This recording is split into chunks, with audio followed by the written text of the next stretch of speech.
Welcome to Hush Hour, place where soothing stories lead you into sleep's gentle embrace.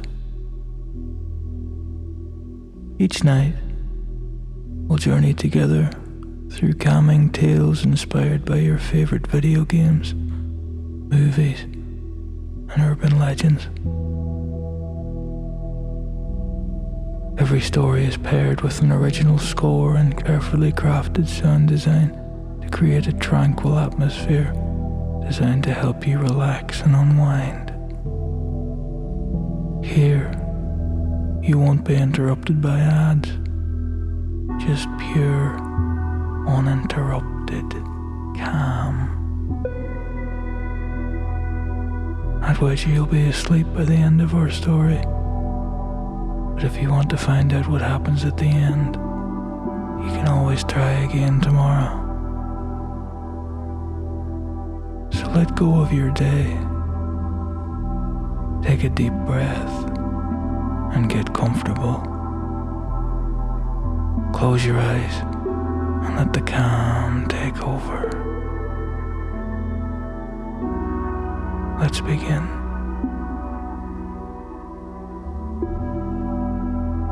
In today's episode, we sink beneath the waves to somewhere beyond the sea.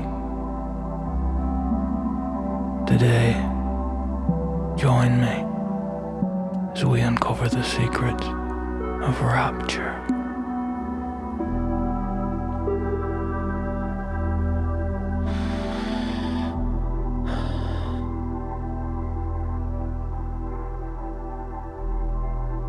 The office of Lionel Chase was a mausoleum to poor decisions. The desk, its surface scarred with rings from too many empty whiskey glasses, stood as a testament to his self-destruction. Papers were scattered everywhere, half-finished case files, notes from jobs he barely remembered, and advertisements from plasmid vendors promising new revolutions. His chair creaked as he shifted, reaching for the last cigarette in his crumpled pack. Pouring himself the last dram from the nearest bottle he could reach, his vacant glare bumps into a photograph of his firstborn daughter, nestled in a torn, broken leather frame. Grief has a way of teaching you to be patient, but there are no number of days that could make him forget her. The night Clara was taken as a blur, smeared with booze and bad decisions. I remember the door bursting open, the sickening crack of a fist connecting with my eye socket, and the floor rushing up to meet me. I didn't have to try too hard. I was strung out, too wasted to put up much of a fight at all. But there's one detail I can't shake, no matter how much I drink to bury it. The guy's wrists. Tattoos of chains, inked like he was born in cuffs. Everything else is a fog, but those stuck. Funny the things your brain decides to keep. Rapture doesn't just kill you, it takes pieces of you, one at a time. It took Clara, and the rest of him went with her. He wasn't sure which he mourned more, his daughter or the person that he used to be.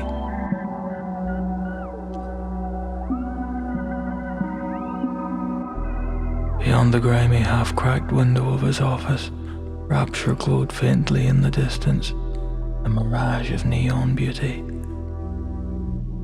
The currents pressed lazily against the glass, and the city swayed as if breathing. Somewhere, muffled by walls and water, a haunting waltz played faintly. Rapture was never truly silent. It whispered, sighed and hummed, and the sound of its decay ever present. Lionel lit a cigarette with trembling hands. His veins still burned faintly from the last hit of Adam. and though the euphoria had long since faded, the craving lingered like a spectre. He exhaled a thin ribbon of smoke and closed his eyes, letting the soft, flickering light of the lamp wash over him. He told himself it was a quiet night, that nothing would disturb him. But Rapture, with all its dark corners and secrets, was a city that didn't really allow much peace. His next drag was interrupted by a dry whisper of paper against wooden floorboards, followed by the hurried clacking of booted footsteps. Lionel flinched at the sound, his bloodshot eyes snapping open. For a long moment he stared at the thin yellowed rectangle resting on the cracked floor. It didn't belong there. No one came to him this late, and certainly not in such a clandestine fashion. Most of his clients came stumbling into his office drunk or desperate, or both, shouting about debts or disappearances. This was different. He stood slowly, his joints protesting from too many years of neglect, and shuffled to the door. His hand hesitated over the envelope. Something about it felt wrong.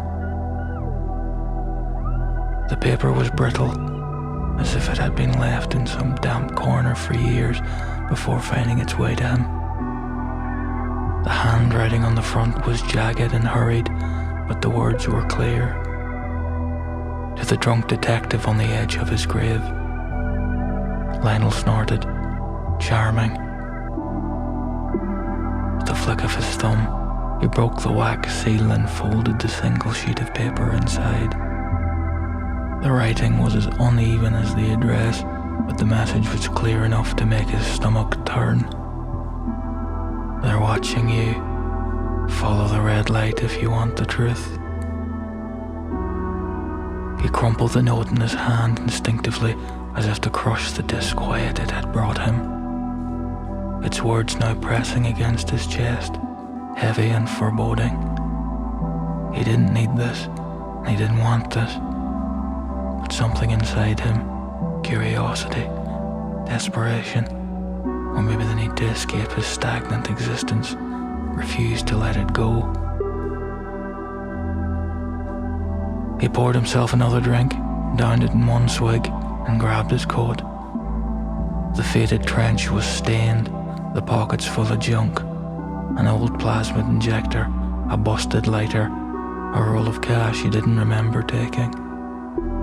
He slipped the crumpled note into one of the pockets and stepped out into the neon-drenched corridors of Rapture.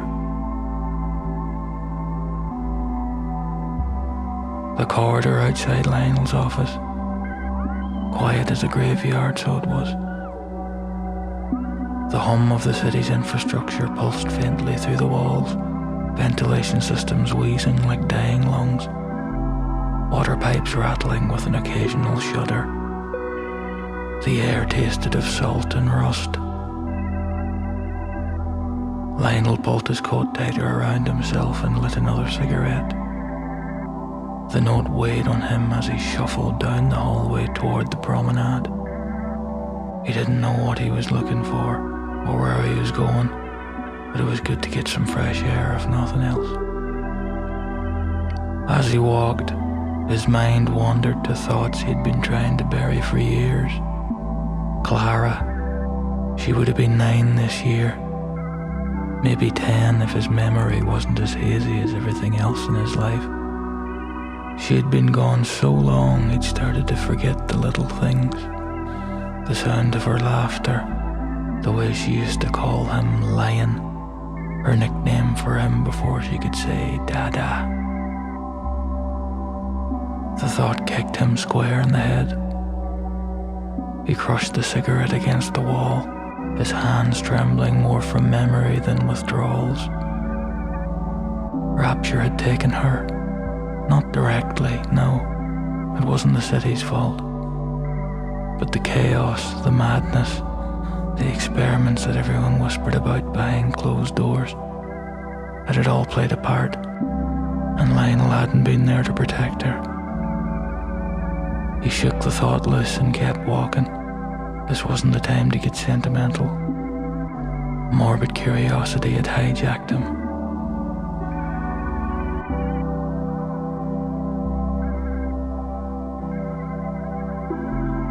The promenade stretched out ahead of him.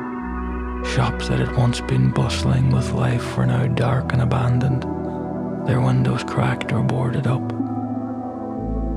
The occasional scuff of his shoes on the tile floor echoed loudly in the emptiness. He could see his reflection in the glass storefronts, gaunt, unshaven, with hollow eyes that hadn't seen a real sleep in months. Rapture had not been kind to him. Red light, he muttered to himself, scanning the shadows for any sign of it. At first there was nothing, just the faint hum of the city and the distant sound of water dripping. Then out of the corner of his eye he saw it, a faint, pulsing glow at the far end of the promenade. He moved toward it, his steps careful and deliberate. As he approached, the light grew brighter, revealing itself to be a small neon sign above the entrance of what looked like an old speakeasy. The sign was damaged, half the letters missing or burned out, but Lionel could still make out the name, the Red Lantern.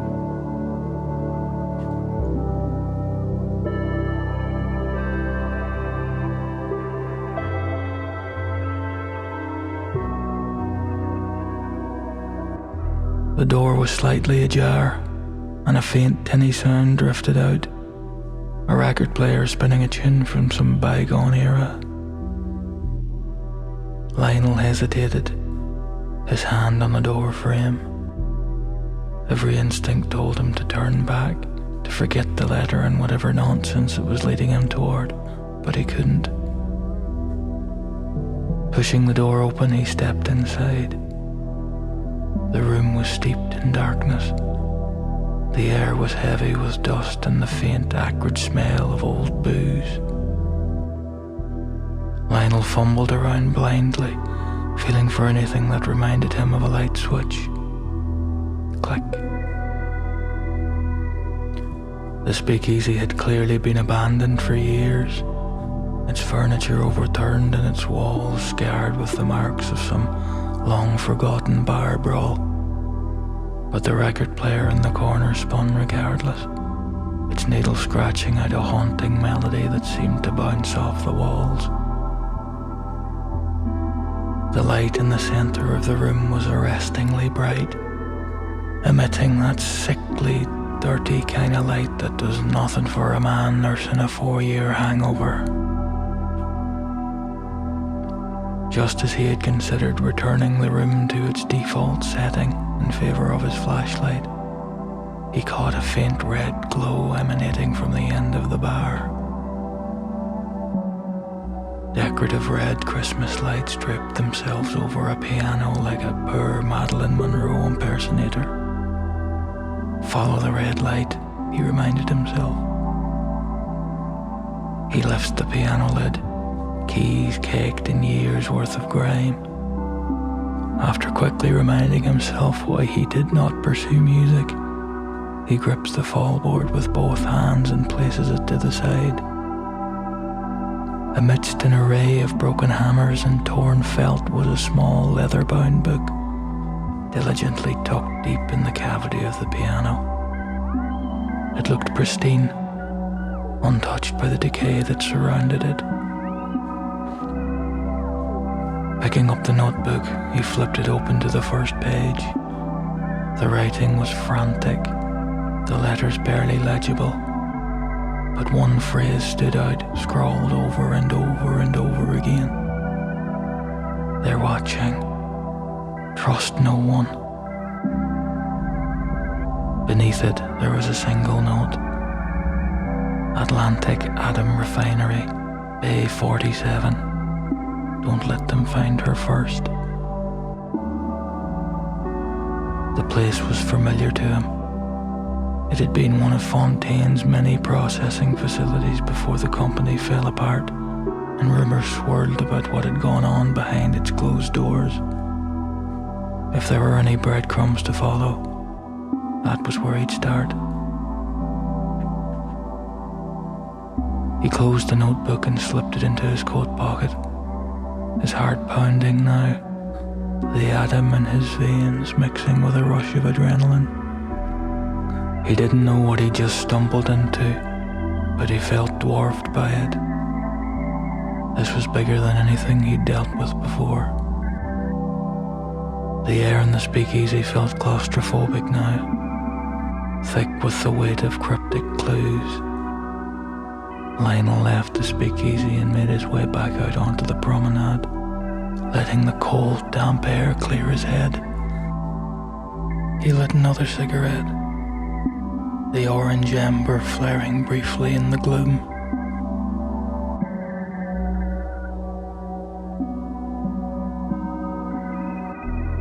The Atlantic Atom Refinery wasn't far, but it might as well have been on another planet. As Lionel delved deeper into the industrial district, the bright glow of Rapture's central promenade faded away behind him, replaced by dim utility lights and the occasional flash of sparks from exposed wiring. The facility itself sat at the edge of the district, its towering structure dark and foreboding. The Fontaine logo had been crudely defaced, graffiti scrawled across its surface in blood-red paint. Lionel approached the building cautiously, his hand brushing against the revolver in his pocket. The main door had long since been torn from its hinges, leaving the interior exposed to the elements. Lionel stepped inside, his boots crunching on broken glass and debris. The smell hit him first, pungent and metallic, tinged with the faint chemical tang of atom residue. He lit his flashlight, its weak beam cutting through the gloom. The place was a wreck, gutted by litters and neglect. Machinery lay in heaps, wires spilling out from their casings like intestines. Crates stamped with the Fontaine logo were overturned, their contents ransacked long ago. As he moved deeper into the facility, the air grew colder, and the sound of his footsteps seemed unnaturally loud. He stopped in front of a door marked personnel only and pushed it open. Inside was an office, its walls lined with filing cabinets and shelves of dusty ledgers. Most of the papers were blank or rotted beyond recognition, but on the desk lay something intact. A ledger with pages marked in Fontaine's distinctive corporate blue. Lionel flipped it open, scanning the pages. Most of it was dry bookkeeping, expenses, supply orders and payroll, but one entry near the back caught his eye.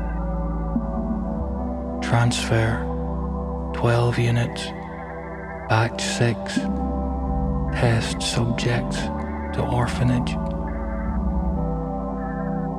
His stomach turned.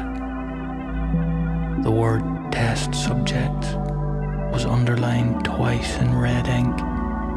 Next to it was scribbled a note. Authorization, RF. RF Fontaine. Lionel leaned back, his hand brushing his jaw as the pieces started to click together. The missing girls, the rumors surrounding the Fontaine orphanage, the atom experiments. This was no coincidence. Fontaine had been moving them like cargo, disguising their abductions as transfers. But this ledger was old, years out of date. If the notebook's warning was to be believed, something was still happening now. Someone had picked up where Fontaine left off.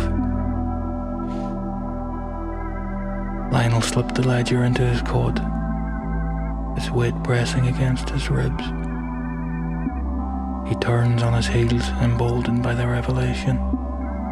As he hastens towards the door to leave, he notices a fluorescent red ribbon crudely tied to the inside door handle. Red light, he suggests to himself. Lazy, he thinks, but proceeds to sate his ever-growing curiosity. Taking nothing for granted, Lionel convinces his limbs to cooperate and falls to one knee to inspect closer. Hurriedly written in biro, the ink obviously struggling to bind to its improvised canvas, he finds a crudely written note. Meet me at the Marrow, midnight. My hands are tied. The phrase gnawed at something in the back of his mind, tugging at half-buried memories he had no desire to unearth. My hands are tied. It wasn't just cryptic, it was personal. Too personal. But Lionel had learned long ago that nothing in Rapture happened by chance. Whoever had written it knew something. He glanced around the abandoned office one last time, the faint hum of the city pressing in through the damp walls.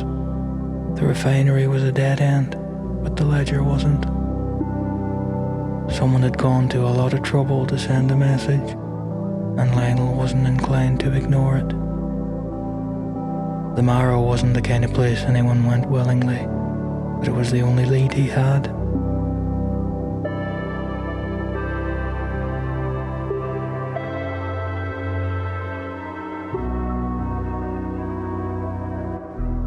The glow of neon signs painted fractured reflections on the water pooling along the promenade as Lionel made his way to the Marrow. He pulled his coat tighter against the cold. Not the air itself, but the creeping chill of knowing he was walking into something far bigger than he'd anticipated.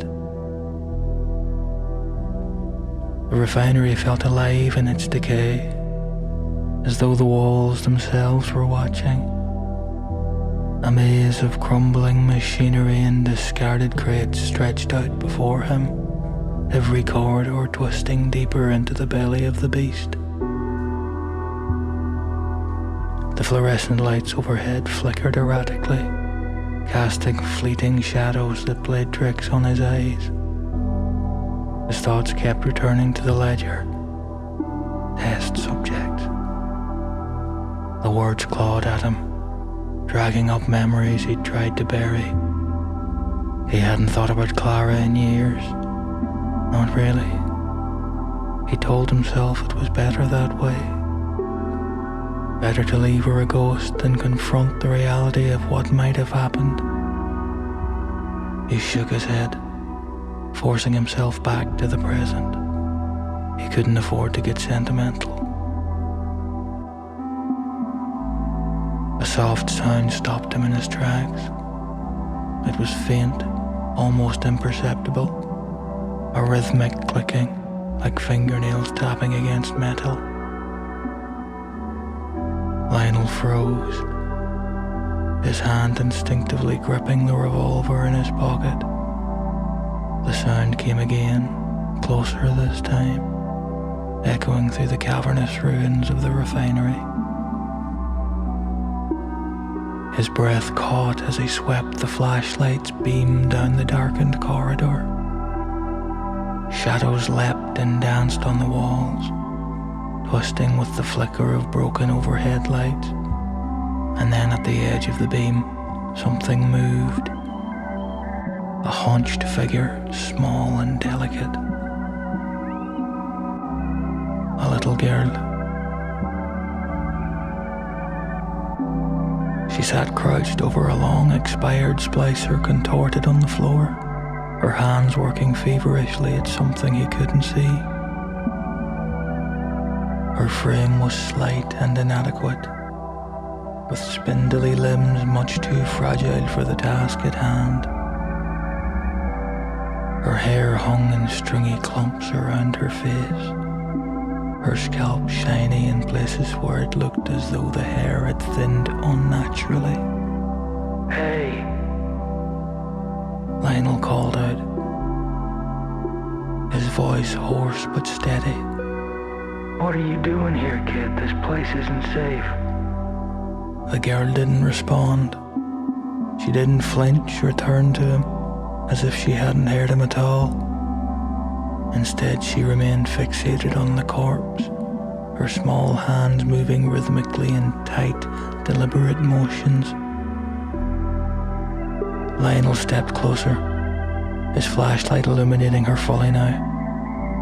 That's when the details began to claw at his stomach. Her skin had a sickly pallor, almost translucent, with veins spidering beneath the surface in unnatural patterns.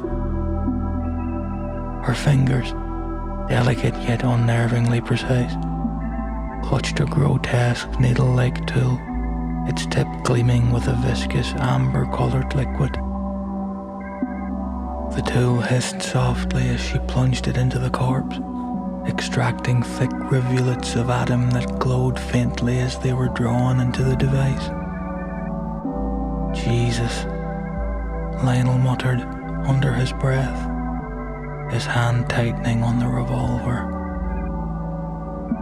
The girl tilted her head slightly, as though hearing him now. Slowly she turned toward him, her movement sharp and disjointed, like a marionette on tangled strings. Her face. Lionel felt the bile rise inside his throat. Her eyes, once wide and innocent, were now glassy and alien, glowing faintly gold like two sickly lanterns. The skin around them was retreating. Her lips were cracked, stained dark with dried blood or something worse. And when she smiled, it was a grotesque parody of a child's grin, too wide, too empty. The girl took a step forward, and Lionel instinctively stepped back, his flashlight trembling. "Stay back," he warned, his voice cracking slightly. She stopped, tilting her head again like a curious bird. The needle tool in her hand twitched, leaking a drop of the luminous liquid onto the floor. Her movements, her posture, it was all wrong, all off. There was no innocence left in her, and little semblance of humanity. "Are you lost?" Lionel asked, more to fill the suffocating silence than anything else. His own words felt absurd even as they left his mouth.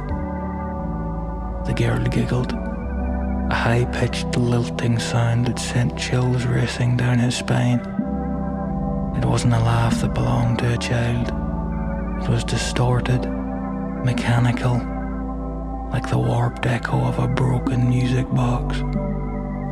She raised the needle tool, holding it in both hands as if it were a family heirloom, her glowing eyes locked on to Lionel, unblinking. "Mr. B's gonna be mad at you," she said, her voice sweet but hollow, as if it were coming from far, far away. It stirred something in him, a memory he didn't want. He pushed it down, focusing on the revolver's weight in his hand. He'd buried Clara long ago. No use digging her up now. He didn't know what she meant, but the way she said it, like a warning or a curse, made the hair on the back of his neck stand on end. Without another word, the girl turned and scampered into the darkness, her footsteps light and rapid, almost insect-like. Lionel didn't follow. His feet felt like tree trunks, his heart pounding in his chest as the faint glow of her eyes disappeared into the shadows. For a long moment, he stood there, paralyzed, the silence pressing in on him from all sides. His mind reeled, trying to process what he had just seen. The stories, the rumors about missing girls being turned into monsters. It wasn't just Rapture's paranoia. It was real, and someone was still doing it. He stumbled back toward the refinery's entrance, his breath returning to him in shallow gasps.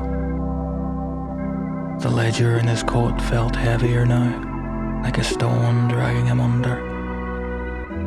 He didn't understand what he was walking into, but it wasn't just another case anymore. This was something far worse. The walk to the Marrow felt longer than it should have. The promenade stretched endlessly before him, its neon signs casting jagged reflections across the water, pulling along the floor. The familiar hum of Rapture's machinery filled the silence, punctuated by the distant echo of a little sister's eerie lullaby. Lionel tried to shake the image of the girl in the refinery from his mind. The child turned into a creature, her lifeless eyes, her trembling hands clutching the syringe. How many others had been taken? The thought twisted in his stomach. He lit another cigarette, letting the bitter smoke scrape against his throat as he pushed the memory down where it couldn't reach him. His focus had to stay on the ledger, on the note, on the answers waiting for him at the Marrow. By the time he reached the bar, the clock above the entrance read 11:57. Right on time.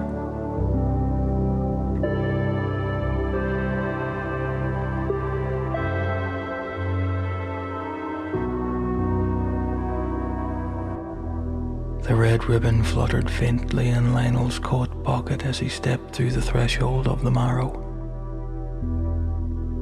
The bar was everything he remembered and worse. Dank, claustrophobic, its air pregnant with the stench of spilled rot gut and desperation. The patrons barely noticed him, their bloodshot eyes fixed on their drinks or darting nervously in the low light. Lionel moved through the haze, his fingers brushing the ribbon absent-mindedly. He'd spent the walk here turning the words over in his mind. My hands are tied. What kind of man left cryptic messages wrapped in red silk? And why did it feel like this wasn't the first time Lionel had seen it? He scanned around the bar, his gaze catching on a figure in a booth at the far end of the room.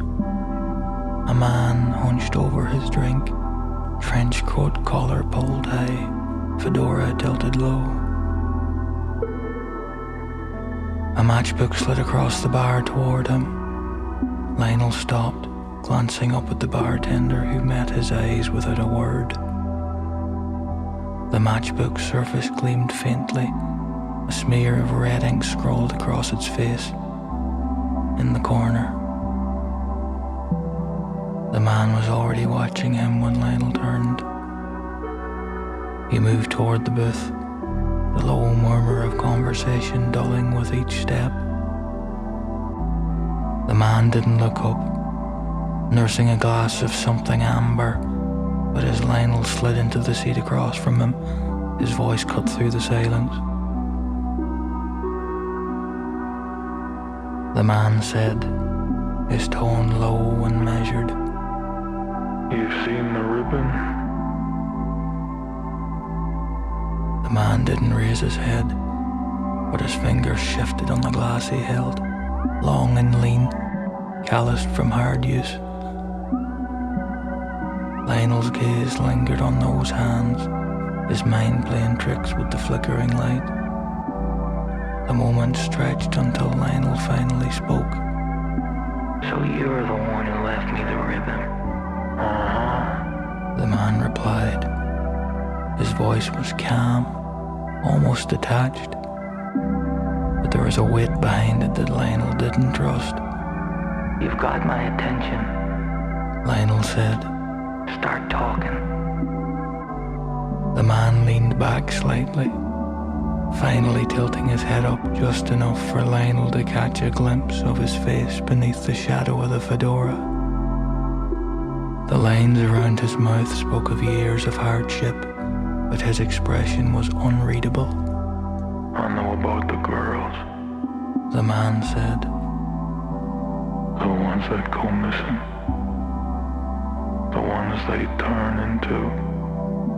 Well, the ones you saw back there. His eyes flicked briefly toward Lionel's coat pocket, where the ledger rested alongside the ribbon. You're closer than you think to the heart of it. Lionel's jaw tightened. I'm not looking for riddles. If you've got something, spill it. The man exhaled through his nose, a slight smirk tugging at the corner of his lips. Fine. You want a name? Bridget Tenenbaum. She's the one you need to talk to. Lionel leaned forward, his brow furrowed. Tenenbaum? She's still alive? Alive. And hiding.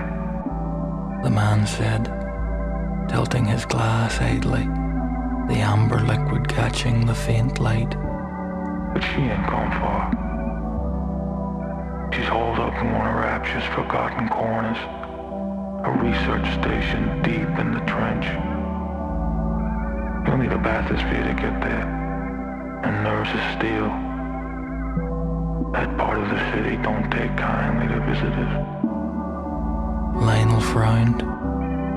The trench was Rapture's underbelly, a half-sunken ruin at the city's edge. Even at its height, no one went there without good reason, or the desperation to match. The idea of Tenenbaum lurking in its shadows, still alive and somehow connected to the missing girls, sent a chill crawling up his spine. How do you know all this stuff?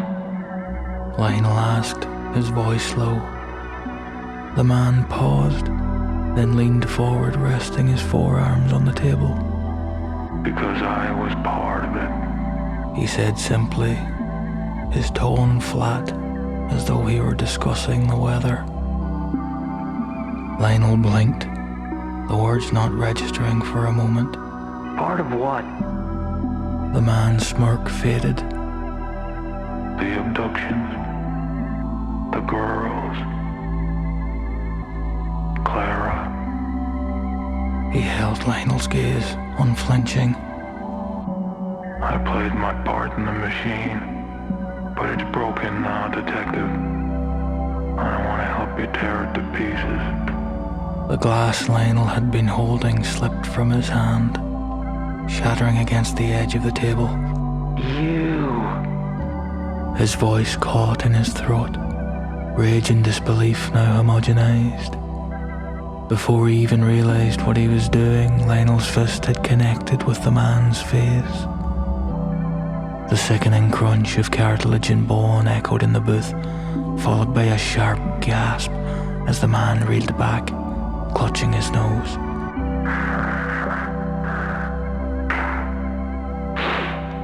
You bastard. Lionel spat, his knuckles throbbing as his breathing came in ragged gulps. You did this to her. You... The man straightened slowly, wiping at his bloodied face with a napkin from the table. His expression didn't shift. No anger, no defiance, just the calm, measured look of someone who knew they had it coming. I deserved that. He said evenly, his voice slightly muffled by the broken nose. But if you're done, maybe we can focus on what matters now. Clara. Lionel's body tensed, his hands curling into fists at his sides. He wanted to hit him again, to take out years of grief and guilt on the man sitting across from him, but he didn't. Somewhere deep in the back of his mind, the detective in him whispered that Jack wasn't here to waste his time. I'm only gonna ask this once. Lionel growled. Why? Why are you telling me this? The man tilted his head slightly, looking up at Lionel through the haze of smoke and tension. Because I owe you more than a bloody nose, detective. And because you're the only one left who can do something about it. Lionel's gaze flicked down to the man's wrists, catching the chain tattoos partially hidden beneath his cuffs. His stomach churned, the image pulling at something buried in the fog of memory. A flash of hands grabbing him, the chains gleaming in the dim light. Clara's screams echoing in the background. You want me to believe you're trying to help? Lionel said, his voice trembling with restrained fury. I don't care if you believe me on that. The man stood up, tossing a few wrinkled bills on the table. Then, as if remembering something, he paused. My name's Jack, by the way, but you can call me JR. The name hit Lionel like a gust of wind. The two men stared at each other for a long moment, the air between them heavy and volatile. Finally, Jack slid out of the booth, tossing a few wrinkled bills on the table.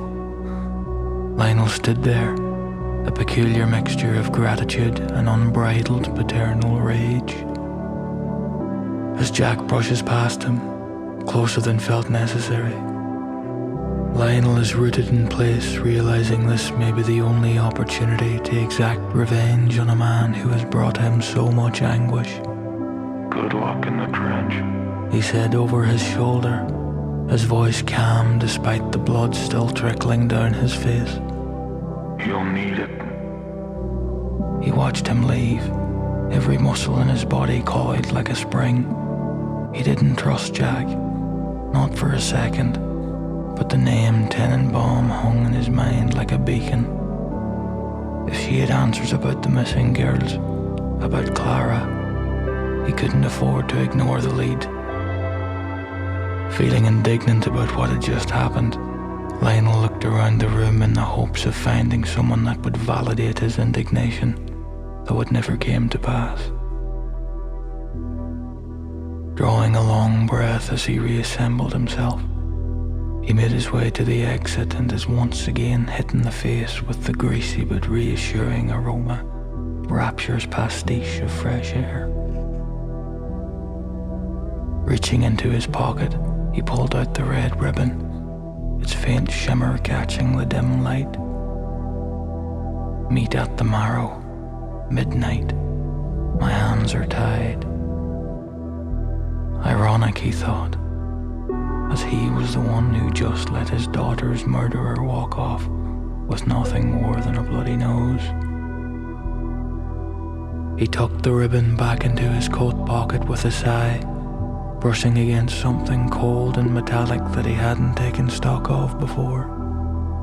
Frowning, Lionel pulled out a small but weighty, unassuming coin.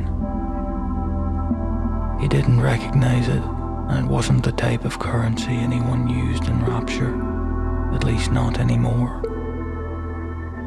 One side was smooth, polished to an almost unnatural luster. The other was engraved with a faint mark, a circle surrounding an anchor. He turned it over in his fingers, a slow unease crawling up his back. What the hell is this? He thought, scanning his immediate surroundings.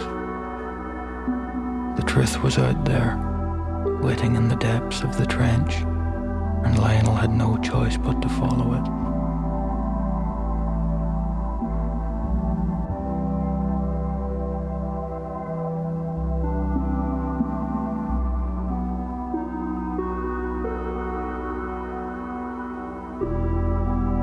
Lionel stepped out of the Marrow into the cold stillness of Rapture's promenade. The red glow of the ribbon's phrase, "My hands are tied," burned in his mind. His knuckles ached. Jack's blood now a collage between his fingers.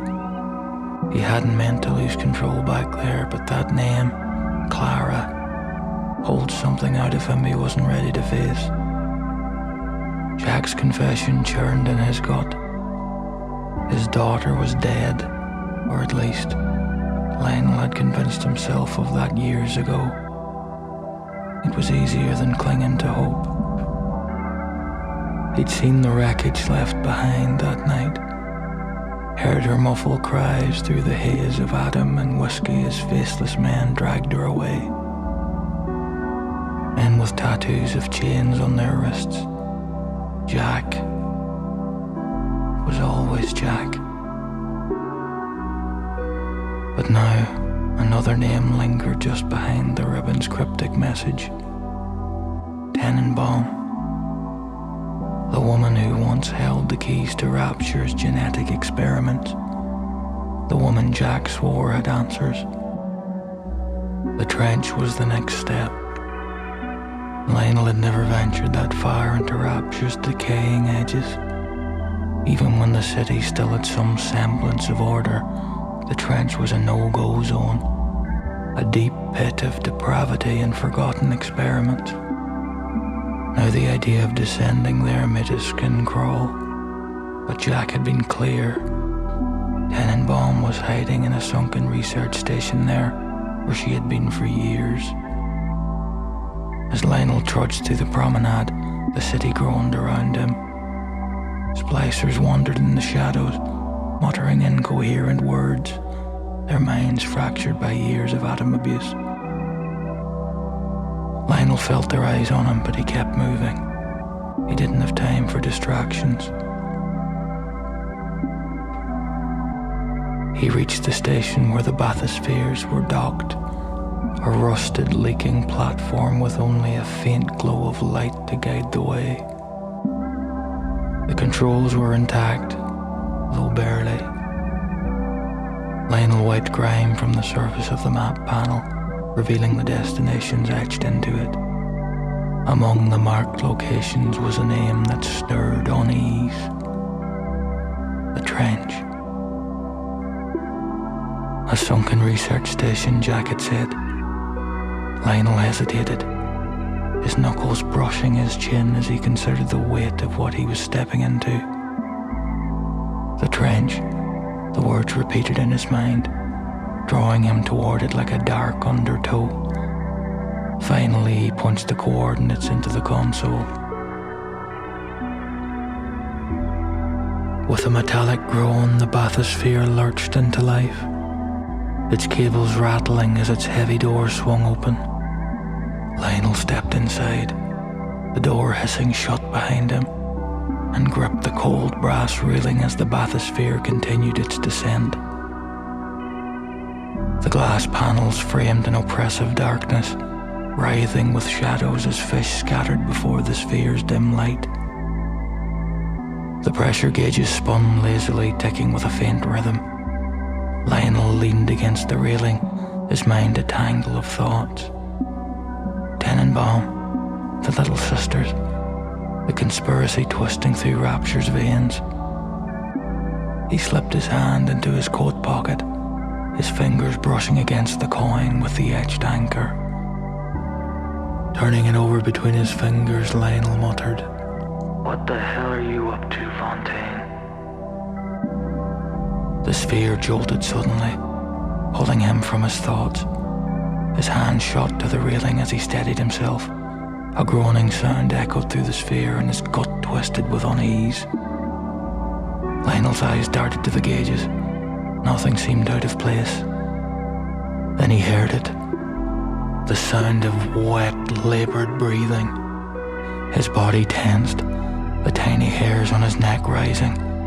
Slowly, Lionel turned his head toward the rear of the bathysphere. There it was, hunched in the corner, barely visible in the dim light. Its mangled face twisted into a grotesque grin, teeth glinting as it hissed through cracked lips. pretty little fish in a glass bowl. The splicer rasped, its voice filled with deranged delight. Let's see how long you can swim, son of a... Lionel reached for his revolver, but the splicer was faster. It lunged, a shard of jagged metal flashing in its hand. The blade caught Lionel's shoulder, slicing through his coat and into flesh. Pain flared white hot as blood seeped into the fabric, but there was no time to think. The splicer was on him, its weight slamming him against the glass wall of the bathysphere. Lionel grunted, shoving back against the crazed figure, but the confined space made it impossible to maneuver. The splicer's breath reeked of rot and at him as it pressed closer, its blade darting again. This time, Lionel caught the splicer's wrist, stopping the blade inches from his neck. The splicer growled, its strength unnaturally amplified. Scream, little fish. I love when they scream. Lionel's free hand fumbled for his weapon, his fingers brushing the cold steel of his revolver. The splicer noticed, slamming its knee into Lionel's gut. The air shot out of his lungs, and the revolver clattered to the floor. The splicer cackled, its blade sinking into Lionel's side. Pain exploded, and Lionel roared in agony, his vision swimming. But the pain ignited something primal, a dark, violent fury fueled by desperation and the lingering pull of Adam. With a guttural yell, Lionel drove his forehead into the splicer's nose. The crunch was sickening, but the splicer reeled back, momentarily stunned. Blood streamed from its nose as it snarled, but Lionel didn't let it recover. He grabbed the splicer by its filthy hair and slammed its head into the wall of the bathysphere. Once, twice, the glass cracked under the force and the splicer howled, flailing wildly.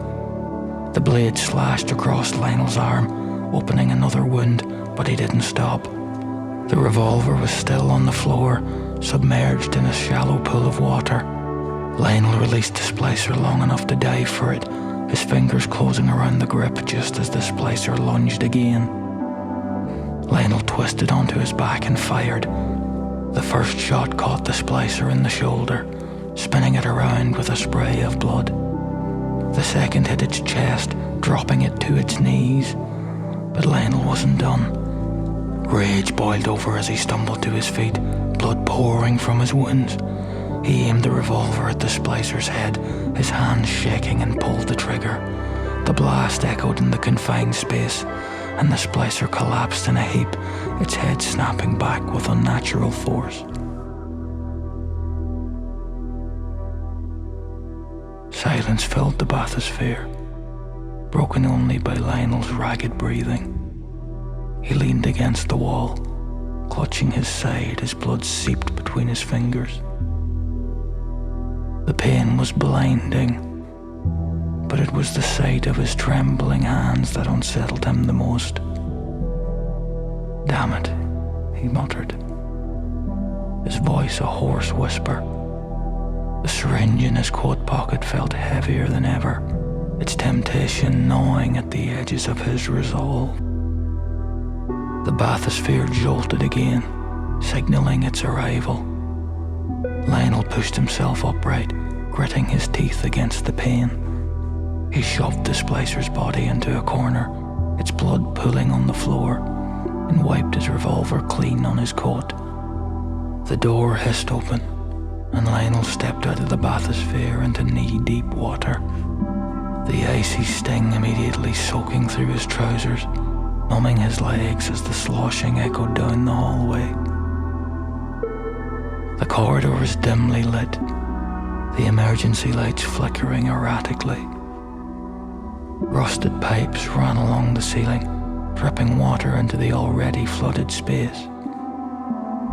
Lionel's breath hitched when he saw the path ahead, a staircase descending into chest-deep water.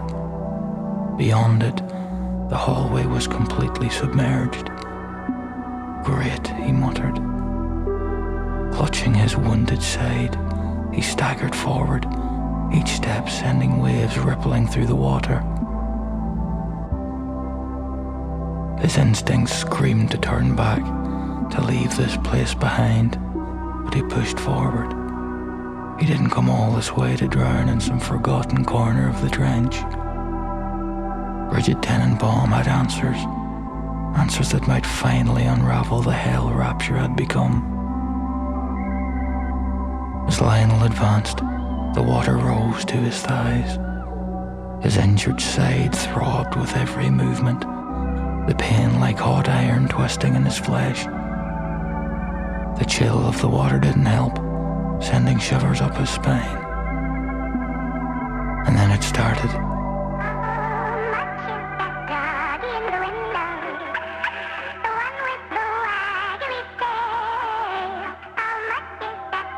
The tinny melody chimed from his coat pocket.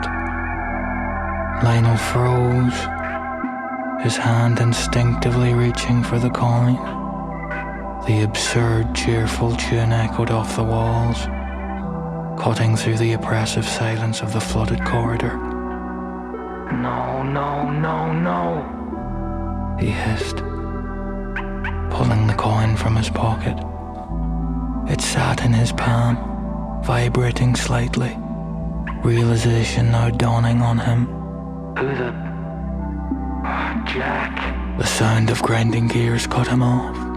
He turned, his heart sinking as another bathysphere docked behind him. The faint glow of its headlights pierced through the murky water, casting long shadows across the corridor. The sphere door creaked open, light not abundant enough for him to deduce what would emerge. His ears now doing the heavy lifting. Found you, lion.